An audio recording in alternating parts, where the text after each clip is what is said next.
One morning, I put my keys in the fridge and the milk in my bag. I stared at the bottle of soy milk beside my car keys and thought, cool, I've officially lost my mind, but I hadn't. I just lost track of me. You know that feeling, right? You reply to messages, finish tasks, eat your meals. But there's this weird background noise in your head that goes, is this it? You're not sad exactly. Not broken. Just out of sync. Like you're living your life half a second behind yourself. And the scariest part? No one around you notices. Because you're functioning. You're smiling. You're fine. But you're also lost. The Buddha once said, "It is better to conquer yourself than to win 1,000 battles." So today we pause. Not to fix. Not to chase clarity. But to sit still long enough to hear what your own life is trying to say. In this hour, we're not looking for answers. We're learning how to stay present with the question. You don't need a map. You need a moment. And maybe this is it. You wake up, but the day doesn't really begin. You go through the motions, brushing your teeth, checking your phone, sipping your coffee, but something feels off. Like you're moving, but not going anywhere. Not stuck exactly, just not quite you. Maybe it's been weeks. Maybe it's just today. But somehow life feels like a fog and you can't quite remember where the road was supposed to lead. When I was 16, I got lost driving home from a friend's house. Back before GPS was everywhere. I took a wrong turn, then another, and ended up on a quiet stretch of road with no signs, no lights, just trees. I remember pulling over and turning off the music. The silence felt thick. And strangely enough, once I stopped trying to get somewhere, I started noticing things. The shape of the moon. The rustle of the leaves. My own breath.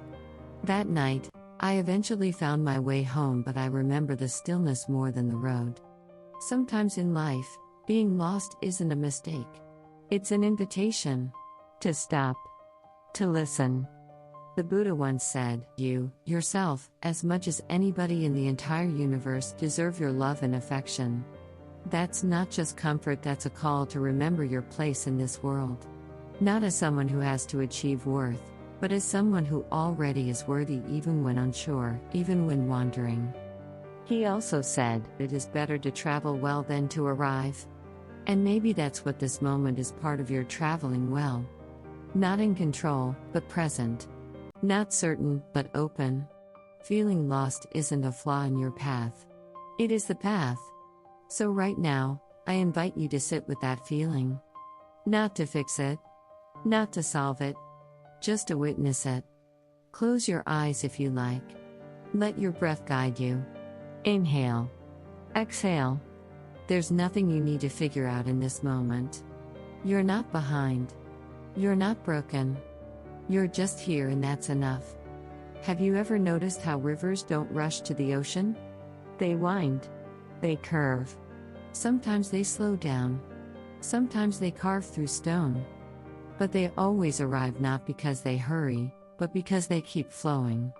So if you're feeling lost, don't force yourself forward. Flow.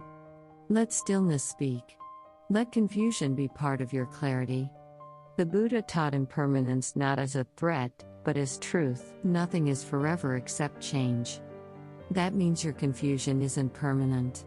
Your fog will lift. The path will show itself. Let me tell you about someone I met during a silent retreat. She was a nurse, burned out and grieving the loss of her father.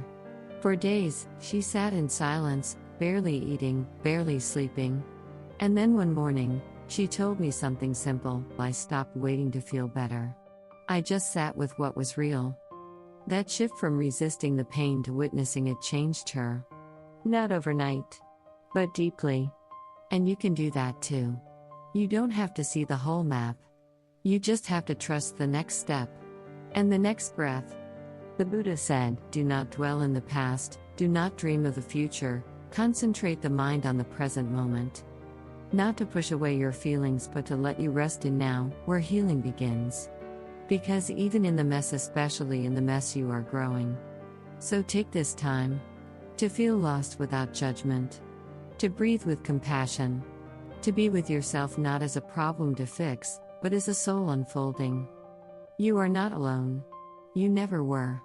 And you are not off course. This, too, is part of the way home.